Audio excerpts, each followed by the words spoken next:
So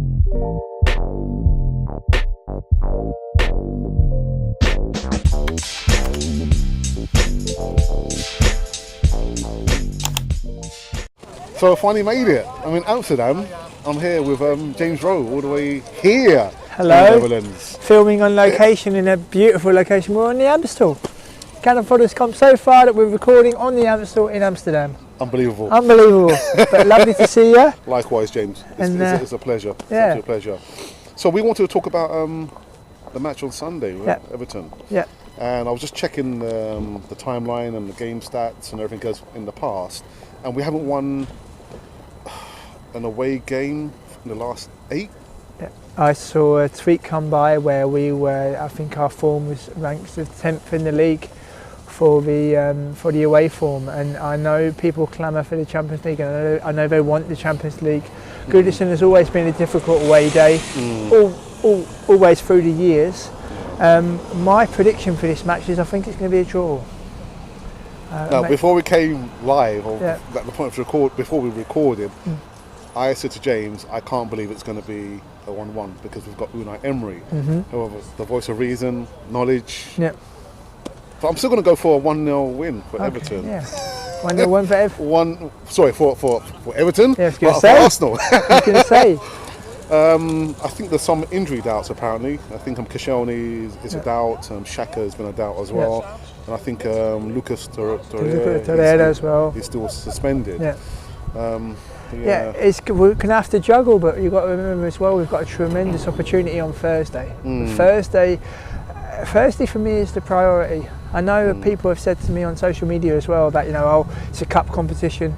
We know how special Copenhagen 1994 was. It's a quarter of a century ago. Do you remember what life was like 25 years ago? And in comparison to now, shows you how long ago it was and how special that win was to win in the way we did against Parma. We've got a tremendous opportunity now for the next generation for them to find out what it's like for Arsenal to win a European trophy. 25 years, it's like a generation, isn't it? It is. We are very lucky to know what it's like, and that's for a lot of Arsenal fans too, but for the next generation.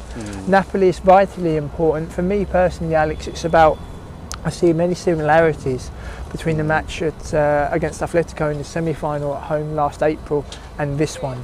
I've seen some people being a little bit disingenuous on social media by saying that Napoli are kind of like an Italian West Ham. That couldn't be further from the truth.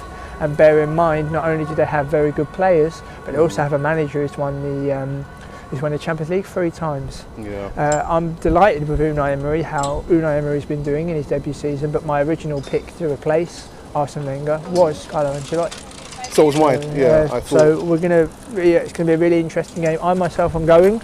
Lucky it's my 10th Arsenal game from Amsterdam this season, so very lucky. I've been extremely lucky, but you've got to take your chances when they come. Absolutely. You can't, obviously you're not going to make every single game living abroad, but there'll come a time where it may not be possible anymore, so you've got to take your chances when they come. But really looking forward to it. It should be a great atmosphere, and I think Napoli, maybe I let my heart rule my head when it comes to Europe a little bit, but I think with Napoli, I think it's going to be a 2-1 victory. 2-1 victory.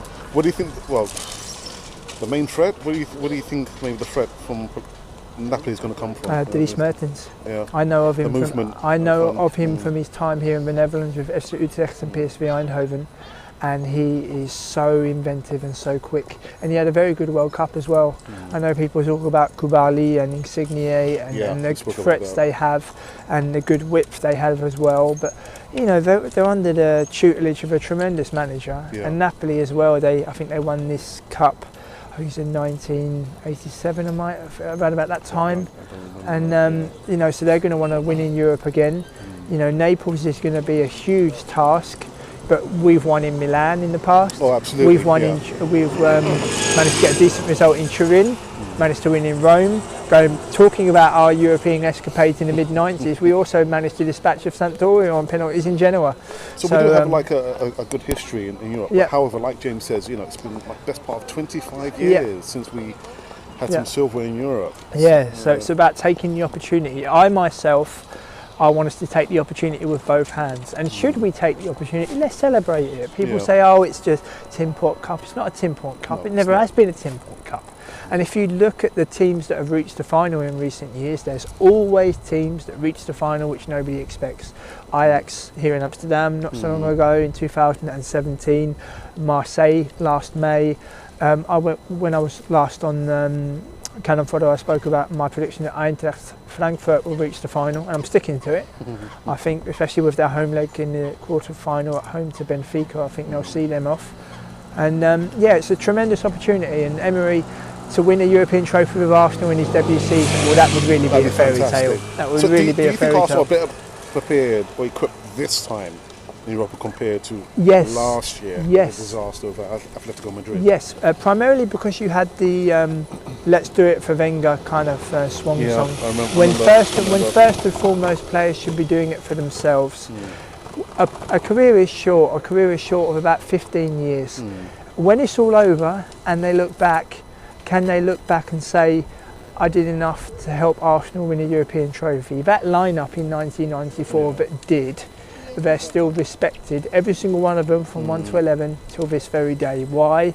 Because they won us our first European trophy since the Fairs Cup, and it's a little piece of history. I think with Emery going for it for a fourth time, but the crowd's going to play a huge part on Thursday. The 12th man. And one thing I want to advocate as well, if Napoli score, it's not the end of the world. If we win this game, we'll go to Naples with a tremendous confidence, and the small details at European level.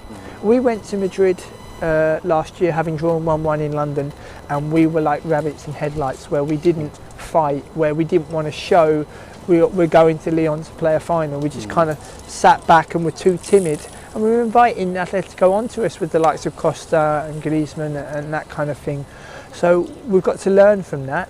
I think Emery, to win it for a fourth time, it's different. It's difficult to win it once, let alone hopefully 4 times. But I can understand the clamour for the Champions League. I can understand, people wanting to play the best teams in Europe. But wouldn't it be wonderful to go into that competition having won a European trophy the season before?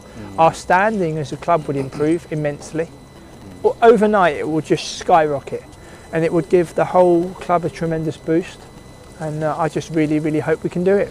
And you say about the point about the career of football players. One injury could just end the career. Absolutely. So I hope the players are going to be up for it and realise the importance of winning the Europa League Cup. Exactly. But we'll see. Yeah, we lost this final in 2000 in Copenhagen against Galatasaray because we didn't have a striker in the box. And every time a cross was put in the box, nobody was there to meet it. We've big club. We are a huge club. We know what we are. The fans know what we are. But big clubs win in Europe as well. And if you look in recent years, Chelsea have won in Europe. For example, our domestic competitors, Manchester United, Liverpool, Chelsea, they've all won in Europe. Why can't we do the same? Well, we can do it. Why can't we do the same? And we should be looking to do the same. So let's keep our fingers crossed. So there you heard it from so much knowledge. So in regards to Sunday, James thinks it's going to be a draw. I think it's going to be maybe 1-0 or 2-0 to Arsenal. In regards to Thursday, James thinks it's going to be a 2-1 win, hopefully for the Arsenal. I hope so. I look forward to attending the match. It's a privilege to especially attend matches from here these days. And give you all, enjoy it as well. And fingers crossed we can bring that first European title home in 25 years. If I can quickly do a quick plug, if you don't mind. Of course. As listeners and followers of Canon Fodder will know, and viewers, I interview professional players and managers on a regular basis. My latest interview with former Arsenal player Sebastian Larsson is now available to read on World Football Index, and you're welcome to follow me on @James Rowe NL. And you can check out all the interviews that I have coming up. I won't spoil it too much in terms of names. You've got to follow me to keep an eye on who I interview. But there's a fair few good names coming up, not just in domestic football in Great Britain, but also primarily European football as well. But I'll leave the link, for James's channel and also the interview with Sebastian Larsson in the comments box below. But from Amsterdam, on the Amstel. Absolutely fantastic to finally meet James again for the second time. Actually, because the first time was very, very brief. Yeah, it was before we were just about to go in for our 2-0 league win against Cardiff back in January. Yeah, but anyway, James, thanks. You're more than welcome, and up the Arsenal. Up the Arsenal. This has been Canon Fodder. on location in Amsterdam with James Rowe, all the way here in Amsterdam. On the Amstel. There you go. Canon Fodder TV. Bye. Bye bye.